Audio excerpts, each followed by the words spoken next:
한국사랑이라고 하는 그 커뮤니티를 운영하고 있는 박창화라고 합니다. 커뮤니티 주소는 여기 있고요. 주소를 모르시더라도 포털에서 그냥 하이브 치시면 바로 연결 검색어로 뜨니까요. 금방 들어가실 수 있습니다. 오늘 제가 할 내용은 단군 문화의 단군 문화 코드를 찾아서라고 이제 제가 제목을 이렇게 붙여봤는데요. 단군 조선에 관한 이야기입니다. 여기 계신 분들이 사실 뭐 여기 오신 분들은 다 한달봉 공부를 어느 정도 이렇게 하시고 많이 이렇게 보셨기 때문에 아시는 내용일 수도 있는데, 저는 오늘 오신 분들이 어떻게 하면은 다른 분들에게 우리 문화, 특히 이렇게 고조선 단군 문화 또는 단군 고조선 이전의 환단 문화를 다른 분들한테 전할 수 있을까, 쉽게 전할 수 있을까, 이런 부분도 이렇게 생각을 해보셨으면 좋겠다라고 생각이 듭니다. 그래서 오늘은 제가 이제 PPT 자료를 미리 나눠 드릴 거예요. 그래서 뭐 쓰실 분은 거기에다 이렇게 좀 더 쓰셔도 되고요. 아니면 체크를 해주시고, 만약에 내가 우리의 어떤 그 단군 문화 또는 고조선 문화를 세상 사람들에게 또는 요즘에 한류 열풍이기 때문에 외국인들에게 어떻게 전할 것인가 라고 하는 것을 각자 생각을 해보시면 좋겠다라는 생각이 듭니다. 저도 아직 PT 끝부분을 보시면 아시겠지만 약간 미완성이거든요. 그래서 하는 대로 이렇게 해보고요. 우리 문화를 어떤 순서로 전할 것인가 라고 하는 것은 여기 계신 분들이 생각을 좀 더 같이 해봤으면 좋겠습니다. 제가 한류 열풍사랑이고요. 여기 카페 직이라고 잘 안 보이시겠지만 여기 지천패라고 써 있는데 그게 저입니다. 나와 있고요. 회원수 24만 이렇게 돼 있습니다. 지금 여의도에서 하고 있는 게 이제 고려인 이주 150주년 전시회를 국회에서 하고 있는데요. 거기 회원들도 오늘 많이 갔습니다. 그래서 올해가 이제 고려인 150주년이잖아요. 그래서 그런 것도 이렇게 하고 있고요.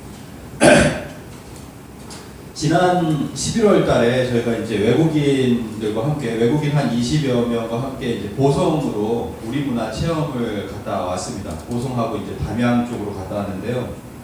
갔다 와서 저희가 이제 외국인 친구와 함께하는 한문화 여행이라고 해서 10월 달에 갔군요. 10월 달에 이렇게 외국인 분들하고 같이 가서 우리 문화를 알려주는 활동도 이렇게 했습니다. 다도 하는 체험도 담양 소세원에서 이렇게 했고요. 그리고 12월 15일이 있습니다. 이거 서울인데요. 12월 요즘 유라시아 역사 인문학이라고 하는 것을 저희가 후원을 하고 있습니다. 여기 보면 후원 써있죠. 후원 한류 열풍사랑, 주체는 유라시아 네트워크. 그래서 박석재 박사님을 모시고 이제 3회 하늘의 길을 묻다를 합니다. 내년에 1년 동안의 스케줄이 이렇게 쭉 돼 있어서요. 요즘 유라시아 그리고 인문학이 이제 유행인데요. 유라시아 역사 인문학 강좌를 후원을 하고 있습니다. 그래서 여러 가지 활동들을 제가 이제 계속 하고 있는데, 그 활동의 핵심은 결국 우리의 역사와 문화를 어떻게 한국인들에게, 우리들도 잘 모르니까, 그리고 외국인들 요즘에는 외국인 중에서 한국말을 잘하는 외국인도 많잖아요. 그 비정상 회담처럼요. 그래서 그런 분들에게도 전하고, 그리고 외국어만 하시는 분들에게도 이렇게 우리 문화를 전하는 활동을 하고 있습니다. 근데 우리 문화의 핵심이 사실은 지난 시간에 황국 배달도 있었지만 구체적인 어떤 실체로서 더 이렇게 많이 드러난 부분은 바로 단군 조선, 고조선이다, 옛조선이다 이렇게 생각합니다. 그래서 오늘 시간은 우리가 이게 단군 조선을 얘기를 하지만 실제적으로 여기 계신 분을 제외하고 밖으로 나가보면 고조선에 대해서도 잘 아시는 분들이 많이 없습니다. 그래서 왜 그런가 그 부분을 먼저, 사실은 이 부분을 한국 사람이든 어디든 얘기를 하게 되면 왜곡이라는 부분을 먼저 얘기할 수밖에 없거든요. 그리고 그 왜곡 때문에 우리가 문화를 알려고 해도 역사를 모르면 문화를 제대로 전할 수가 없습니다. 최근에 이런 책이 있어요. 제가 한 권을 샀는데요. 한국 문화 오리엔테이션이라는 책이 있습니다. 혹시 아시는 분, 오리엔테이션, 한국 문화를 소개한다는 책인데요. 이화여대 한국학과 교수님이, 최준식 교수님이 최근에 내셨어요. 그래서 2권을 내셨는데 저는 한 권만 샀습니다. 그 한 권 첫 번째 권에서 뭐가 나오냐면 한국의 음식문화, 주거문화, 종교문화 이렇게 나옵니다.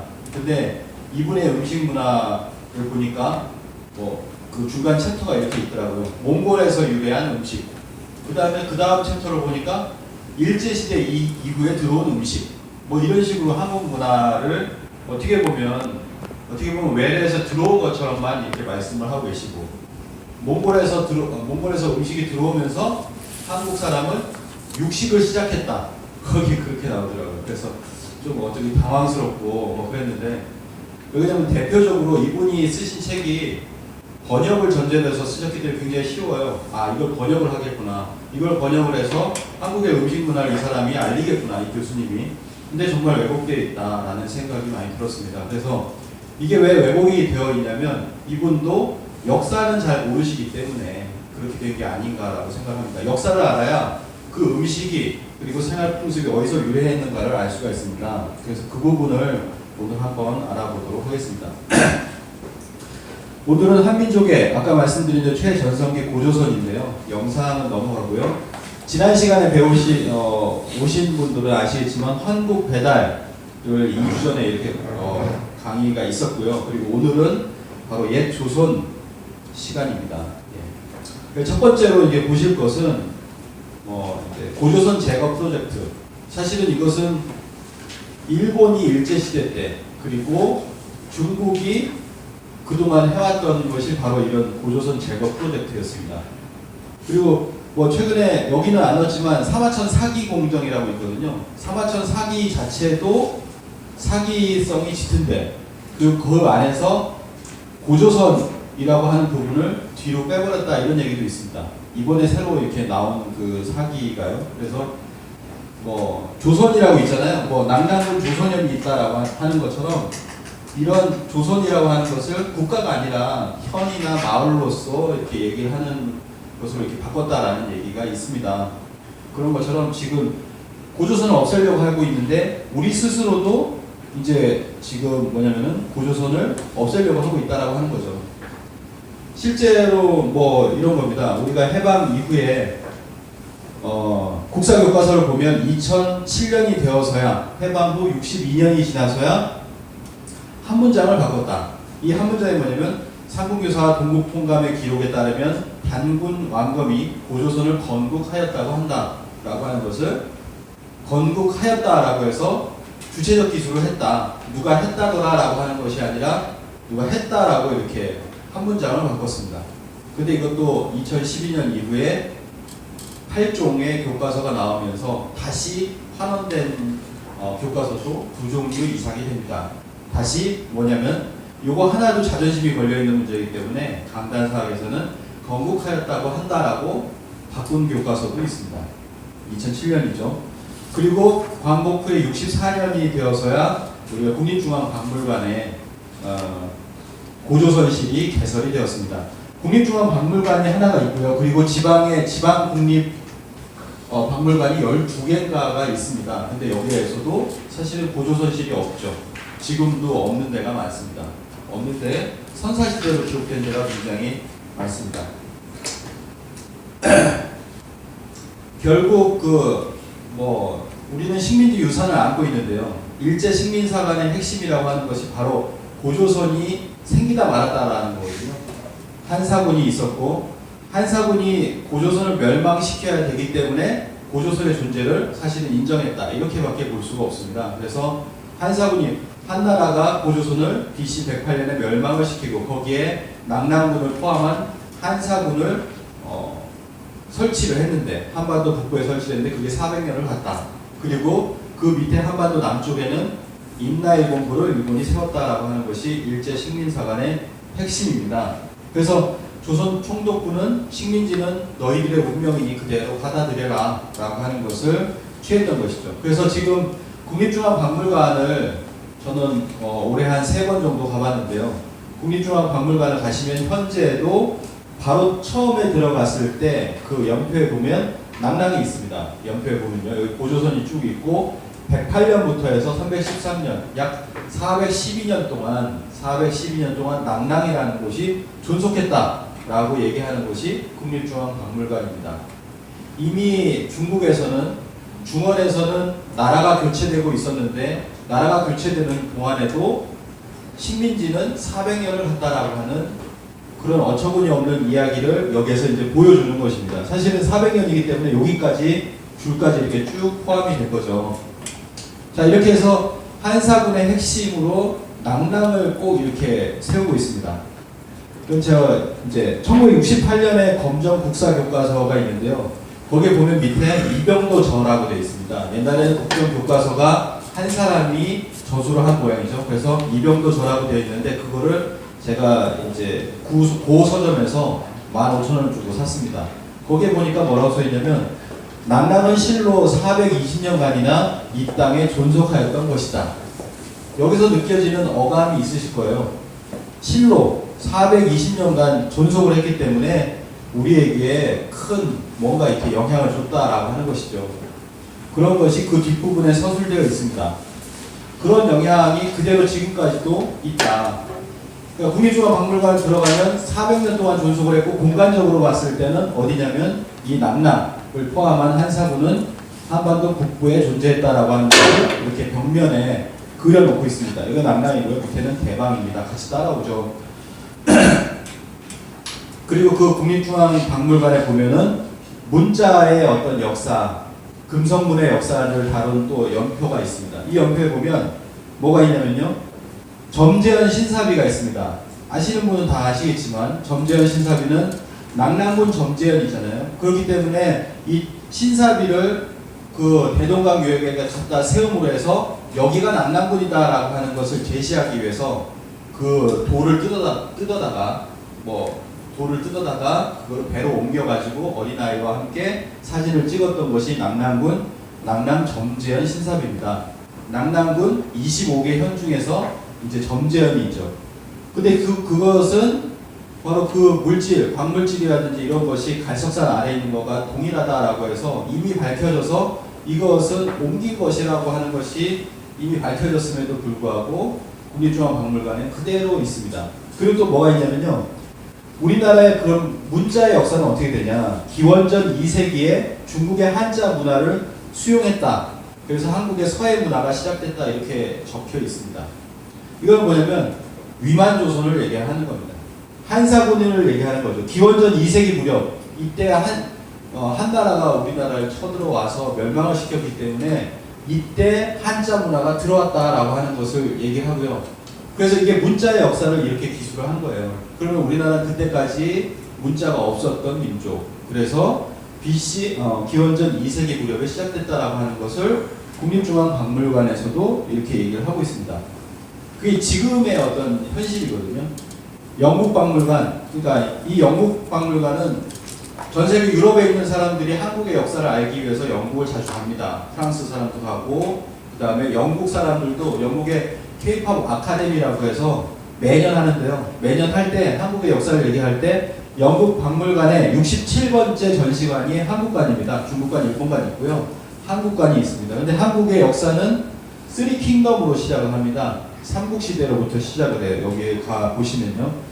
그리고 뭐가 있냐면 거기에는 한중일 도표가 있는데 도표가 있습니다. 여기 중국이 있고 일본이 있는데 가운데 선사시대라고 되어 있고 고조선이 없습니다. 그리고 여기 보시면 원삼국이라고 해가지고요. 프로토 3킹덤이라고 해서 프로토는 원시 삼국이 0세기부터 AD 300년까지 존속했다라고 하는 임나일권부 설이 그대로 박혀 있는 거죠. 그래서 뭐냐면은 AD 300년부터 우리나라 역사가 시작됐다라고 하는 것이 이렇게 박혀 있는 겁니다. 서양에서는 보통 이렇게 인식을 하고 있다라고 하는 것을 여기서도 보여주고 있습니다.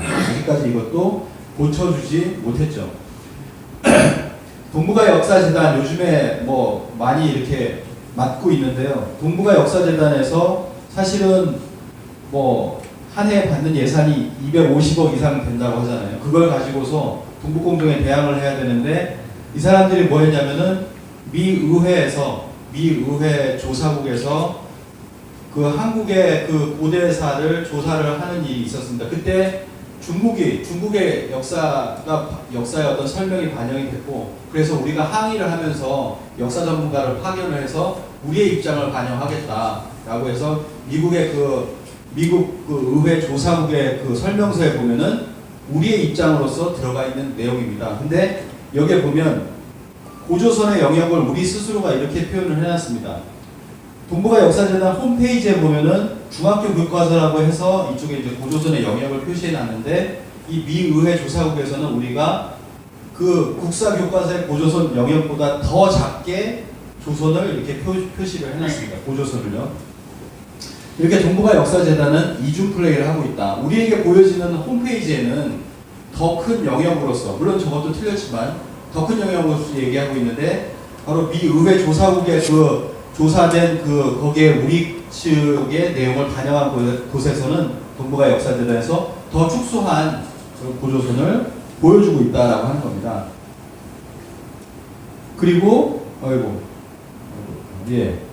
이 그림이 오늘은 잘 안 나오는데 원래 여기 그림이 있었는데, 한사군도 얘기를 하고 있습니다. 한반도 북부에 한사군이 있는 것처럼 그렇게 얘기를 하고 있습니다. 그래서 설명도요, 뭐라고 했냐면은 바로 낭랑이라고 하죠. 낭랑 커맨더리라고 해서 낭랑이라고 하는 식민지를 313년이 돼서야 추방시켰다라고 이렇게 나오고 있습니다.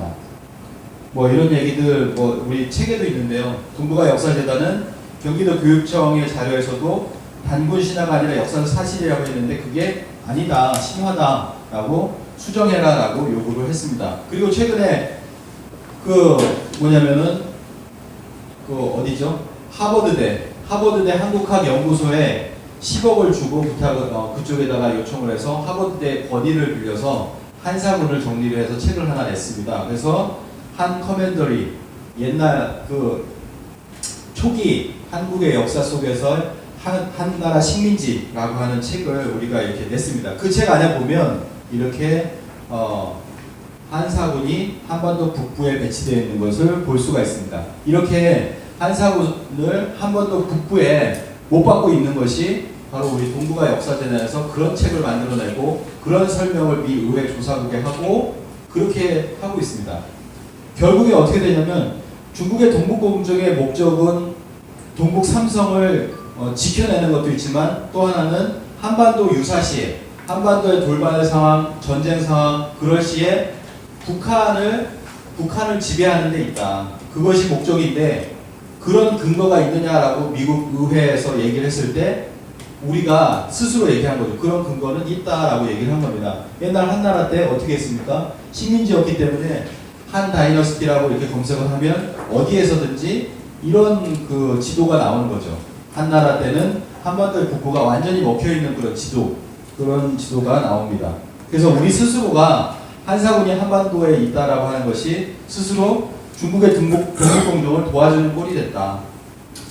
그 이덕일 소장이 주축이 되었던 그 식민사학 해체 국민운동본부가 있습니다.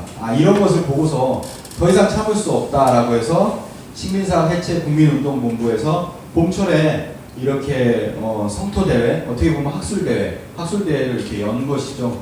그리고 나서 이제 8월이 지나서 학회도 이렇게 만들었습니다.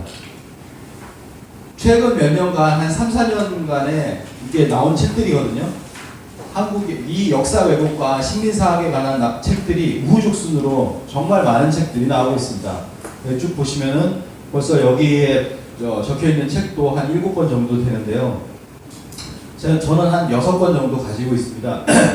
마지막으로 이 책을 식민사관에 감춰진 맨 얼굴이라고 해서 이 책하고 우리 안의 식민사관, 이게 이덕일 씨가 최근에 쓴 책인데요. 10월달인가요? 쓴 책인데 이 책만 샀는데 이 책도 굉장히 좋다고 하더라고요. 그런 얘기를 들어서 저 책도 한번 꼭 보시면 굉장히 날카로운 시각으로서 쓰여진 책이다라고 이제 얘기를 하더라고요. 그래서 꼭 한번 보시면은 좋을 것 같습니다. 그래서 유엔 푸틴 얘기 유명한 얘기죠. 동북아 고대사에서 단군 조선을 제외하면 아시아 역사는 이해할 수 없는데, 그런데 한국은 어째서 그 중요한 고대사를 부인하는지 이해할 수 없다. 일본이나 중국은 없는 역사도 만들어내는데 한국인은 어째서 있는 역사도 없다고 그러는가? 도대체 알 수 없는 나라다. 이렇게 얘기를 합니다. 자, 이렇게 우리가 이제 식민사학에 찌들어 있어서 뭐냐면 역사 전쟁에서 거의 이제 전쟁에서 이렇게 지고 있는 그런 상황이 있는데요. 그러면 그들이 얘기하는 것이 정말 맞는 것인가? 맞는 걸로 믿는 사람들이 많잖아요. 세상 뭐 여기 계신 분 빼고 대다수가 그렇게 배워왔습니다. 그래서 자기가 이게 졸업을 하고 고등학교를 졸업하고 스스로 찾지 않는 이상에는 알 수가 없는 것이 우리 역사입니다. 그럼 과연 고조선 이전의 역사를 다룬 사서들은 다 어디에 있을까? 뭐 사서들 뭐 20여만 권이 압수 불태워지고 일본 황실 도서관으로 옮겨지고 이런 상황으로 벌어졌다라고 하는 건 잘 아실 겁니다. 아이고. 네. 그래서 그 많은 책들이 압수가 됐기 때문에 고조선 그리고 고조선 이전의 사서들이 압수돼서 일본 왕실 도서관으로 들어갔습니다. 그러면 이 사람은 누구냐면 구메 구니다케라고 하는 일본의 역사학자인데요. 일본 왕가의 서고에서 역사서들을 정리하던 학자였습니다. 그렇기 때문에 뭐냐면 이 사람이 연구 발표를 한 게 그 일본 왕가의 도서관을 정리하던 사람이었기 때문에 거기에서 뭐냐면 고조선과 고조선 이전의 역사들을 훑어보고서 정리를 해가지고 논문을 쓴 겁니다. 신도, 일본의 신도는 제천, 고조선과 고조선 이후에 제천 문화의 고속이다. 뭐 이렇게 얘기를 했습니다. 그래서 일본 왕실의 신앙이라고 하는 것은 모두 하늘의 천신을 받드는 신도인데 그 뿌리가 고조선의 제천행사다, 천신제사다라고 이제 얘기를 하고 있는 것이죠. 이것은 뭐냐면 일본 왕가의 서거의 관리로 있을 때 조선 고대사의 고문원들을 직접 접하지 않고서는 이런 논문이 불가능하다. 그럼 우리 책들이 어디가 있겠는가? 이것을 우리가 유추해 볼 수 있다라고 하는 것이죠. 그리고 이게 잘 안 나오는 부분이 있는데요. 이만희 시류 잘 아실 겁니다. 이만희 시류가 1913년 단군고라는 13년이 아니고요. 1920몇 년에 단군고라는 책을 냈는데 그 책의 61쪽에 보면은 여기는 이게 잘 안 나오지만 거기는 나와 있을 겁니다. 거기 보시면은 삼성기라든지 우리 그 책들을 다 알고 있어요. 이 사람이 쓴 겁니다. 삼성기, 고조선 비사라든지 이런 책들이 전부 다 있을 것이다 라고 하는 것을 알고 있습니다. 알고 있기 때문에 그것이 우리도 왕실 도서관이 있잖아요. 왕실 도서관이 있던 것이 일제시대를 겪으면서 전부 다 가져간 거죠. 그것을 이만희 시류도 그렇게 기술을 해놨습니다. 기술을 해놓은 것을 알 수가 있습니다.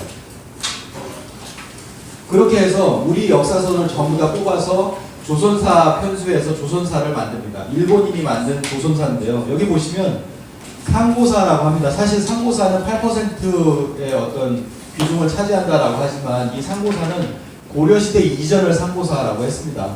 이제 보통은 상고사라고 하면 고조선 이전을 상고사라고 하고 그 이전은 고대사라고 하면 정확하게 이제 될 것이라고 생각합니다. 상고사 8%라고 하니까 많은 것처럼 보이지만 고조선 이전에 대해서는 거의 언급이 없는 것이 바로 그 조선사입니다. 그래서 이렇게 해서 우리의 어떤 상고사를 완전히 왜곡 말살시켰다라고 하는 것이죠. 그럼 우리 역사는 어디로 갔는가? 조선왕조 실록에 보면은 조선왕실의 계보를 보시면 태종 때 명나라의 비위를 거슬릴 수 있는 사서들을 다 압수해라 라고 하는 그런 것이 있었고요. 그리고 7대 세종 그리고 예종, 성종 때 수서령이 있었습니다. 모든 책들, 고조선 이전의 역사를 다루는 모든 책들을 수거해라. 그리고 뭐라고 했습니까? 닉자, 그러니까 숨기는 자는 처참. 예, 닉자처참이라고 이렇게 했습니다. 숨기는 자는 그렇게 처형을 하는데 누가 이렇게 숨길 수가 있겠습니까? 그래서 모든 사서들이 다 이렇게 수거가 됐습니다. 수거가 됐는데 이것이 세조, 예종, 성종에 거쳐서 됐는데 성종 이후에 누굽니까? 연산군 그리고 그 다음에 중종입니다. 이때에 그 수거된 사서를 볼 수 있는 위치에 있었던 분이 바로 태백일사를 쓰신 일식당 이맥 선생님이었고 이분이 그래서 수서령의 그 비서들을 편집을 해서 10여 권의 책을 모아가지고 태백일사를 편찬을 합니다. 그래서 이 태백일사에는 바로 뭐냐면은 태백일사에는 뭐죠? 예. 태백일사의 그런 어떤 태백일사는 환단고기의 60% 이상을 차지하는 분량을 가지고 있습니다. 그래서 나중에 이것이 지나서 환단고기로 이렇게 완성이 될 수 있었습니다. 근데 이제 어떤 그 미소론자들은 이런 얘기를 합니다. 교차 검증을 해야 된다. 교차 검증이라고 하는 것은 저자가 환단고기를 썼다라고 하면 어딘가 이십당 이백 선생이 환단고기 썼다라는 내용이 다른 사서에서 나와야 되지 않냐라고 얘기를 하거든요. 근데 사실은 그게 말이 안 되는 내용이죠. 왜냐하면 태백일사라고 하는 책의 발문에 보면 이렇게 나옵니다. 나는 찬수관 신분이기 때문에 내각에 있는 비밀스러운 서적들을 많이 구해서 읽을 수 있었다. 그래서 원고로 순서대로 편집해서 태백일사라고 이름을 붙였는데, 하지만 세상에 감히 내놓지 못하고 비밀리 간직하여 비밀리 간직을 해서 밖에 내놓지 않는다. 가문에서만 이렇게 비장을 하고 있는 거죠. 비장이라고 했습니다. 비밀리에. 그리고 옛날부터 이런 책들은 다 비장이었어요. 삼성 밀이죠. 고조선 비사라고 합니다. 이런 책들은 비밀리에 가지고 있지 않고서는 뭔가 닉자처참 되는 것처럼 그렇게 되는 거였죠. 그렇기 때문에 일십당 이맥 선생이 환단고기 태백일사를 썼다라고 하는 것을 다른 사서에다가 쓸 수가 없는 거죠. 쓸 수가 없는데 교차 검증이 안 된다. 미소론자들은 그렇게까지도 이제 얘기를 합니다. 그런 걸 가지고 딴지를 거는 것이죠.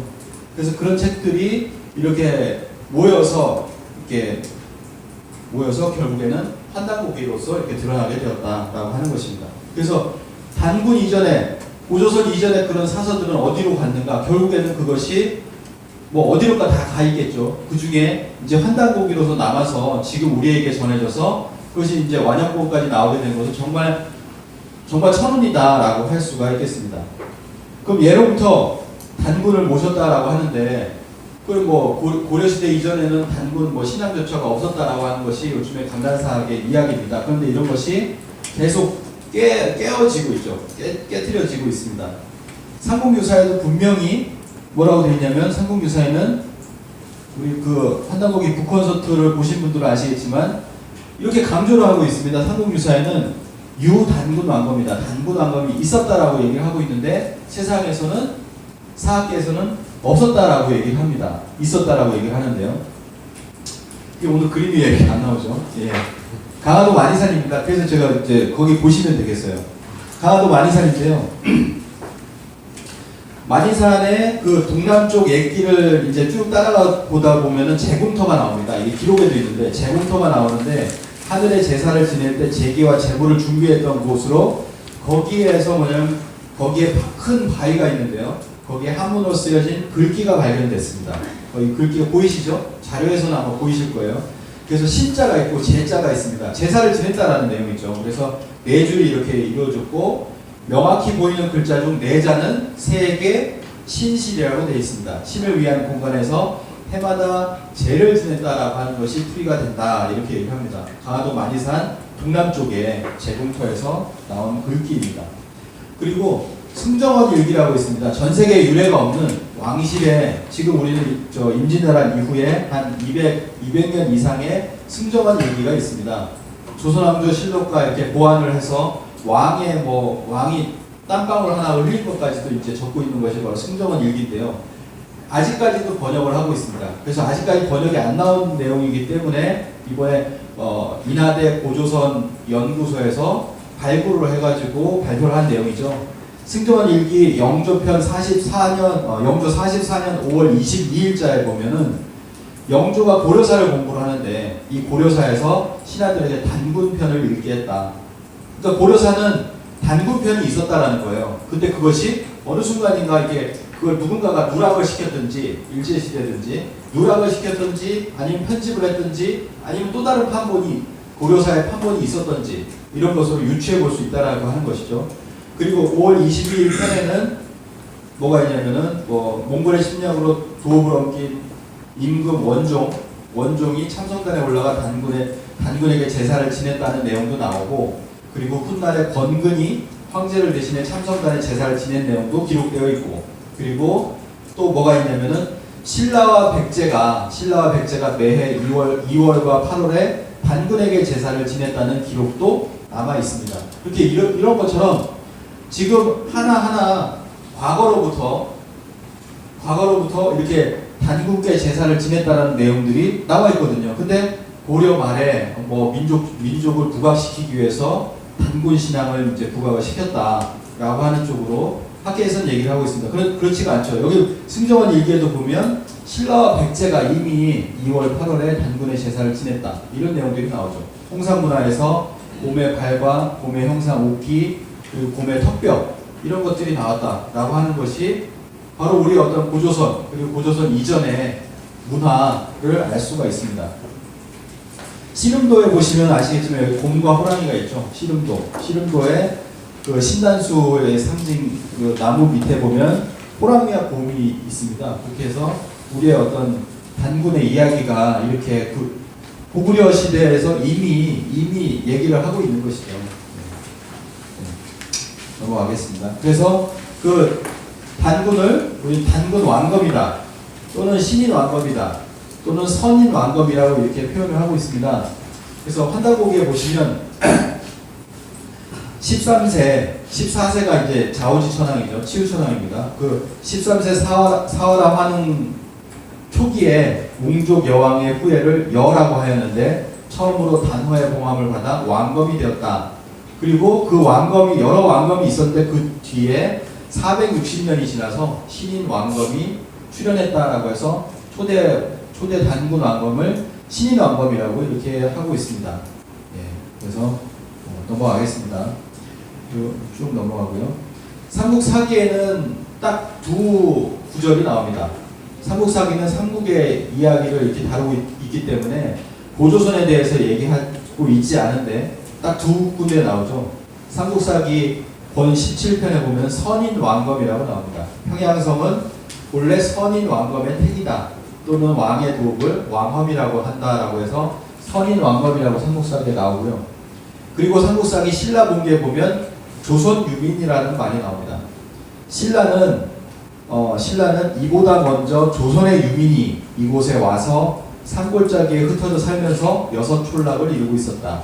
조선의 유민이, 이것이 뭐냐면 옛조선이죠. 고조선의 유민이 신라 땅에 와서 그 땅에 와서 산골짜기에 ht어져 살면서 6촌락을 이루고 있었다라고 하는 것이 바로 삼국사기에 이렇게 나옵니다. 제가 이렇게 오늘 영국을 가서 신백강 선생님의 책을 보니까 이거에 대해서 얘기를 하더라고요. 삼국사기가 조선 유민이라고 했으면 조선에 대해서 설명을 해놓고 있어야 되지 않냐. 조선에서 유민이 내려왔다라고 하는데 조선에 대해서 단 한마디도 언급이 없는 것이 삼국사기에서 굉장히 안타깝다라고 이렇게 얘기를 책에서 하고 있었습니다.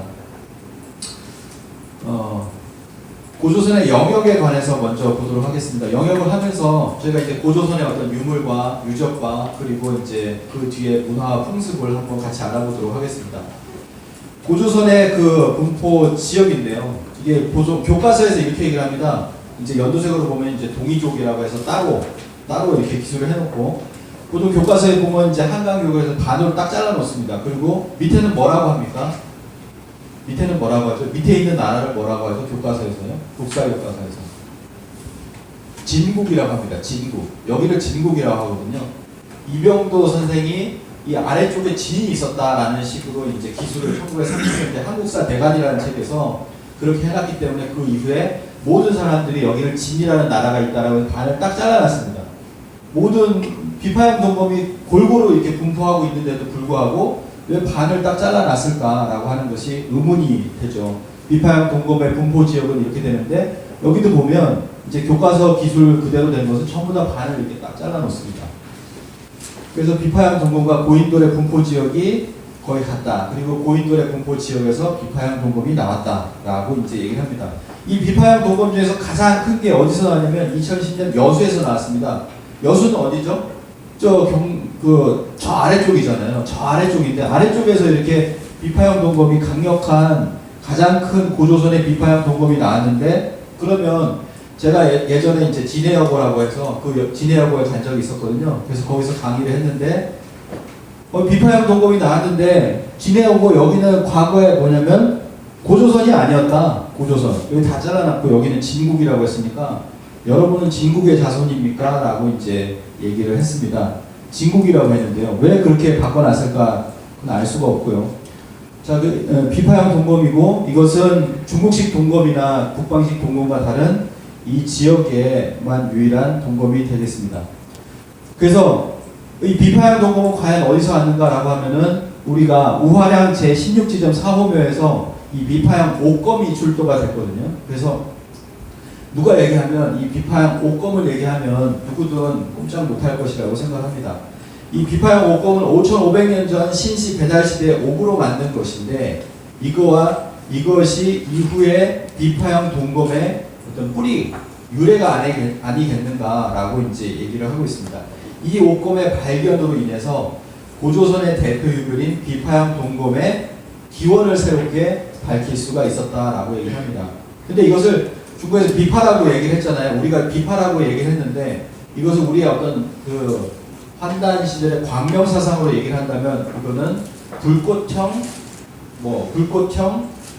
동검이다. 이렇게도 이제 얘기를 하시는 분이 있더라고요. 이게 어떻게 보면 불꽃이 이렇게 일어날 때 보면 중간에 이렇게 있잖아요. 뭐 촛불 같은 거 켜보시면 알 겁니다. 그래서 불꽃형 동검이다. 이렇게도 이제 얘기를 하는 거죠. 비파는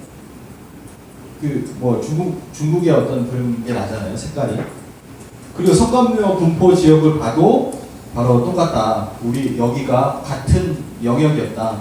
친연성을 가지고 있는 지역이다라고 하는 것을 알 수가 있고 또 하나는 뭐냐면 복식문화입니다. 여기 보면 박선희 교수님, 상명여대 박선희 교수님이 의학 쪽으로 해서 보면 여기 청동 단추가 있는 지역이 고조선의 그거와 똑같다. 그래서 청동 단추 또한 비파형 동검과 고인돌과 함께 대표적인 유물로 봐야 한다. 고조선에 이렇게 얘기를 하고 있습니다. 그래서 박선희 교수님 얘기는 95% 이상, 고조선의 95% 이상 이 청동 단추가 나온다. 라고 이제 얘기를 하고 있습니다.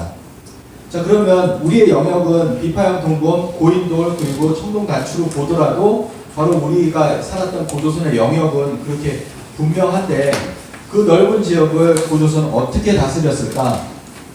잘 알고 있다시피 삼한관경제, 고조선은 수도를 셋으로 두고 셋으로 나누어서 이렇게 다스렸습니다.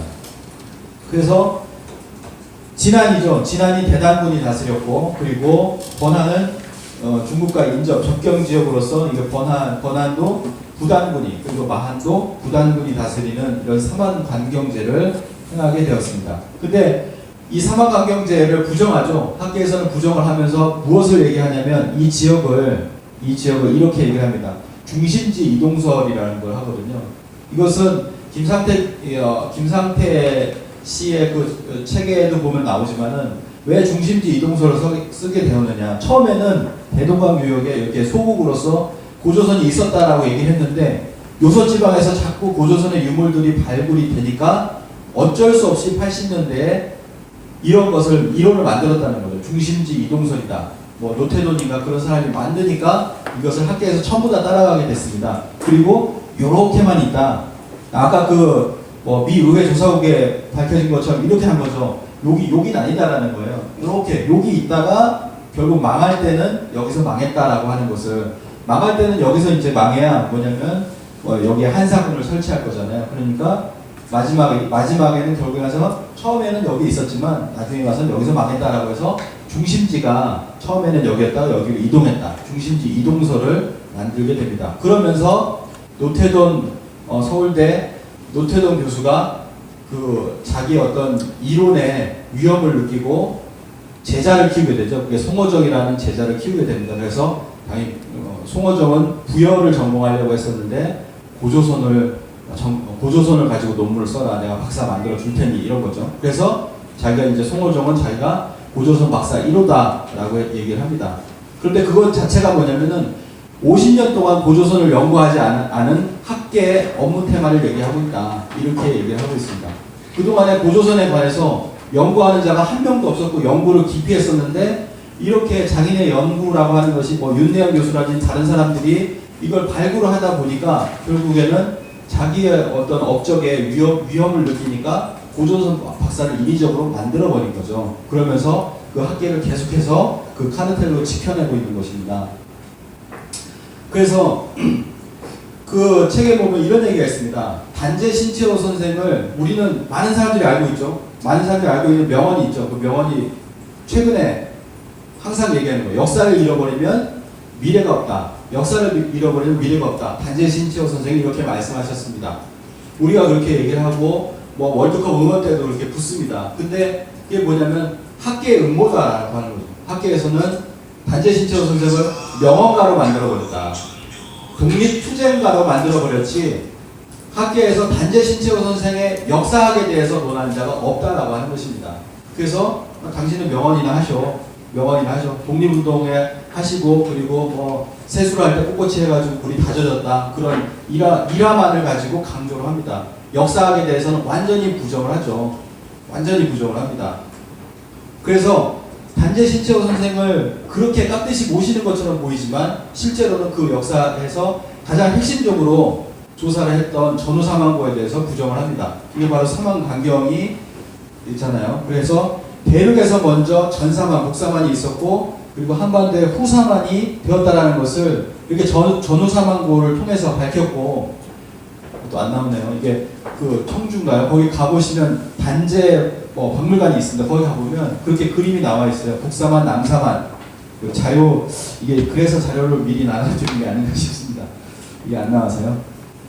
이렇게 단재 신채호 선생이 이렇게 밝혔음에도 불구하고 네 이렇게 나온다는 거죠. 그래서 원래 북사만이 있었고 이것이 이렇게 내려가고 해서 남사만이 되었다라고 하는 것인데 지금은 사만에 대해서 누구든 남쪽에 있는 사만만을 배우고 있는 것입니다. 예, 잘 아시겠죠? 예. 그래서 우리는 그 삼신문화에 맞춰서 마한을 천일 그리고 번한을 지일 그리고 진한을 태일이라고 이제 표현을 합니다. 그래서 뭐냐면 아까 말씀드린 그 이병도 씨는 진국이라고 하는 것을 밑에 아래쪽에 남쪽에 있다라고 얘기를 했는데요. 이 진이라고 하는 곳의 전통은 어디냐면 바로 여기죠. 왜 진이라고 했냐? 태호복희 씨도 진국 출신이다 이렇게 얘기를 했고 그리고 뭐냐면은 그 뒤에서도 대난군이 다스리던 곳이 바로 진한입니다. 나중에 진조선이 되는데 진이라고 하는 것이 그 뒤로 가서 고조선을 잇고 고구려를 이었던 발해가 진이라고 했습니다. 대진국이라고 했거든요. 그러니까 진의 전통이 이렇게 어디에 있냐면 진이라고 하는 것은 아래쪽이 아니라 진한과 진국으로 이어지는 이 대륙에서 진이 계속 이렇게 이어지고 있거든요. 근데 이 진이라고 하는 것을 남쪽에 진이 있었다라고 해가지고 고조선 남쪽에 진이 있었다라고 하니까 아까처럼 똑같은 비파형 동검이 말씀드린 것처럼 똑같은 비파형 동검이 있음에도 불구하고 이렇게 만들어버린 거죠. 비파형 동검이 있음에도 불구하고 아래쪽에 진이 있다라고 하는 것이 만들어버려서 이 고조선을 갖다가 여기서 딱 끊어버리는 것을 이제 이병도의 이론으로서 이렇게 해버린 거라고 볼 수가 있습니다. 넘어가겠습니다.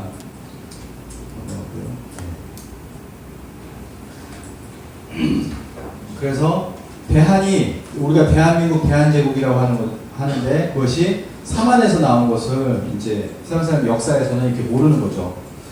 그래서 이 사만 관경의 그 삼수문화, 삼신문화는 문화가 이렇게 전파가 되는데요. 이제 흉노에 보면 이렇게 나누어서 다스린 것처럼 흉노도 좌우 현황 제도가 있었습니다. 물론 흉노라고 하는 것은 중국에서 그렇게 부르는 거죠. 그러니까 훈족이라고도 얘기를 하고 훈이라고 하는 것이 사실은 발음상으로 보면 원래는 그냥 한이었다 이렇게도 얘기를 합니다. 한이었다라고도 얘기를 하고요.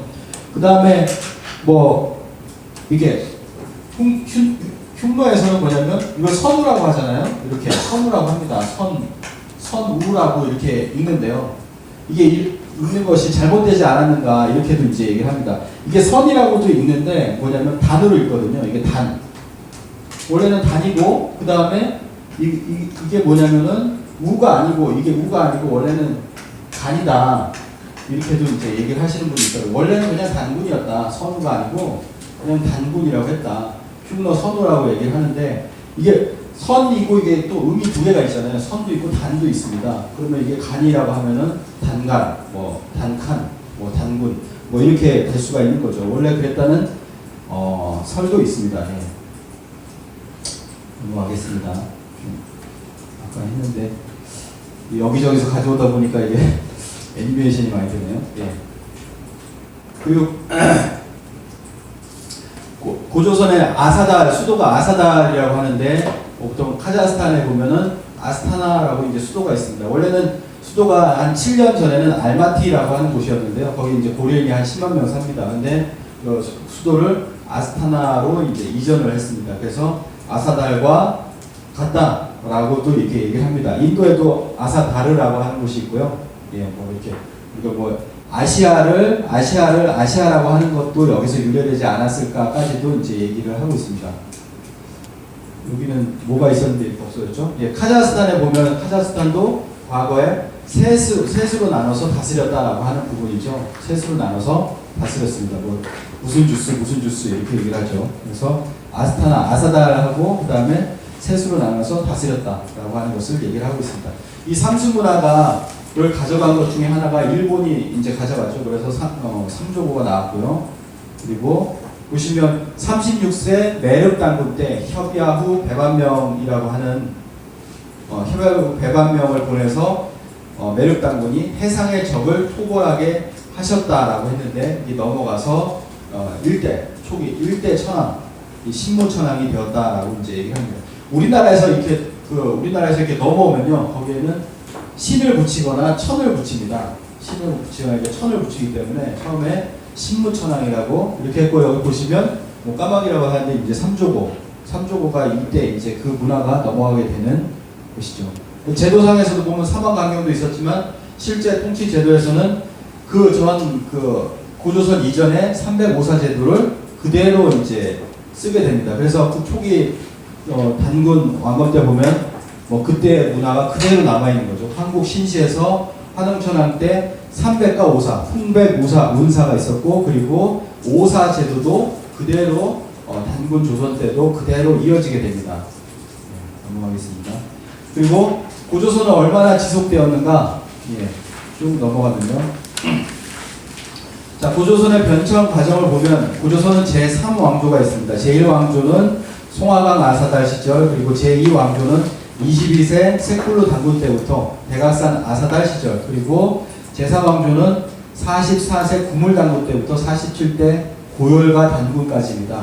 그래서 가장 정확하게 환단고기를 인식할 수 있는 게 삼국유사에 보면 1908이라는 숫자가 나오고, 그리고 동국통감에 보면은 동국통감은 세조 때부터 해서 어떻게 보면 이제 우리의 역사를 집대성한 거잖아요. 왕조에서 이제 집대성을 한 건데, 이 동국통감에 보면 단군은 1048이라고 하는 숫자가 나옵니다. 자, 삼국유사를 자세히 보시면 단군은 장당경으로 옮겨다가 뒤에 돌아와서 아사달에 숨어서 산신이 되었다. 그때 나이는 1908세였다. 이렇게 나옵니다. 그리고 동국통감에 보시면 단군은 아사달 산에 들어가 신이 되었으나 향년 1048년이다 라 하였는데 이 이야기는 의심이 된다 이렇게 얘기를 하고 있습니다. 왜냐하면 산신이 되어서 1908세를 살았다고 하고 산신이 되어서 1048세를 살았다고 하니 이야기가 의심이 가는 것이죠. 근데 여기서 가장 중요한 건 뭐냐면은 왜 구체적으로 이렇게 숫자를 2000년이라고 해도 되는데 1908이라고 했을까? 그리고 동국통감에는 왜 1048이라고 했을까? 이것은 이전에 어떤 과거의 기록을 봤기 때문에 이러한 숫자가 나오는 거거든요. 이런 구체적인 숫자가 나오는 겁니다. 근데 이 구체적인 숫자에 관해서 정확하게 알 수 있는 것은 환단고기를 통해서만이 이제 알 수가 있는 거죠. 환단고기에서는 바로 그 송화강 아사달 시절에 초대 단군 왕검에서 21세 소태 단군까지가 1048년이 이어졌다. 그리고 제2왕조는 860년이 이어졌다. 이렇게 얘기를 합니다. 그럼 그 제1왕조와 제2왕조를 합한 것이 바로 1908년이죠. 근데 이것을 삼국유사에서는 산신이 되어서 1908사를 살았다라고 이렇게 얘기를 하고 있는 것입니다. 이렇게 구체적인 숫자가 나왔다는 것은 그 전에 기록이 있었다는 것인데 그 전에 기록에는 바로 이것을 이제 이야기를 하고 있는 것이죠. 자, 그리고 여기에서 동국통감과 그리고 기타 여러 사서들에 나오는 1048은 무엇인가? 그것은 제1왕조를 얘기를 한 것입니다. 제1왕조를 1048이라고 하고 그리고 제2왕조를 860년. 그러니까 제1왕조만 얘기한 것이 있고 제1왕조가 삼한이었고 그 다음에 삼조선으로 바뀌었기 때문에 삼한만을 이제 얘기를 한 것이 동국통감이고 그리고 삼한과 삼조선까지 대구여로 바뀌기 이전까지 1908년을 이야기한 것이 삼국유사다. 그리고 이것을 통괄해서 이런 사서들에 있는 것을 통괄해서 알 수 있는 것이 바로 환단고기를 통해서만 알 수 있다는 것을 우리가 알 수 있습니다. 그래서 바로 거기서 대단군이 다스렸던 진안이 3번 이렇게 바뀌게 됩니다. 근데 놀라운 것은요, 고조선의 도읍지 변천이 이렇게 바뀝니다. 진안은 대단군이 다스렸던 진안을 태일이라고 했잖아요. 태일은 인일을 나타내는 거죠. 그래서 보시면은 천일에 해당하는 마하는 한 번도 수도가 바뀌지 않습니다. 이게 천부경에 보면 천일 1, 지일 2, 인일 3이라고 하거든요. 여러 가지 이거에 대해서 해석이 가능한데 그 중에 뭐냐면 고조선이라는 나라의 수도 변천을 보면 알 수가 있습니다. 천일의 국가는 뭐냐면 천일의 국가는 한 번도 수도가 바뀌지 않습니다. 그냥 백아가 지금의 어떤 평양에 있었죠. 그리고 지일에 해당하는 번화는 수도를 한 번 옮깁니다. 안덕향에서 탕지보라고도 하고 안덕향에서 험덕으로 옮겼다. 한 번 옮겼죠. 근데 인일 즉 태일에 해당하는 진안은 뭐냐면 3번 왕조를 변화를 했습니다. 그래서 이것을 보면 우리의 역사라고 하는 것은 이러한 수의 원리 또는 자연섭리의 원리에 의해서 그대로 변천되고 있구나. 그러니까 한국을 보더라도 전체가 이제 구한일통으로 한 번도 변하지 않고 구한일통으로 이렇게 살았던 천일의 국가인데 그 다음에 뭐냐면은 배달국이 되면은 배달국은 처음에 신시에서 청구로 두 번의 수도를 옮깁니다. 그리고 고조선을 보면 고조선의 대단군이 다스렸던 곳이 3번을 옮기게 되는데 고조선 자체의 어떤 사망 과정을 보더라도 뭐냐면은 천부경의 이치대로 이렇게 역사가 흘러오구나 있구나라고 하는 것을 보면은 우리 역사라고 하는 것이 단순한 역사가 아니다라고 하는 것을 알 수 있지 않은가 생각을 합니다. 제가 깨달은 이치는 아니에요. 여기서 이제 들은 겁니다. 예. 자, 그 고조선 때는 천재 문화의 융성기였는데요.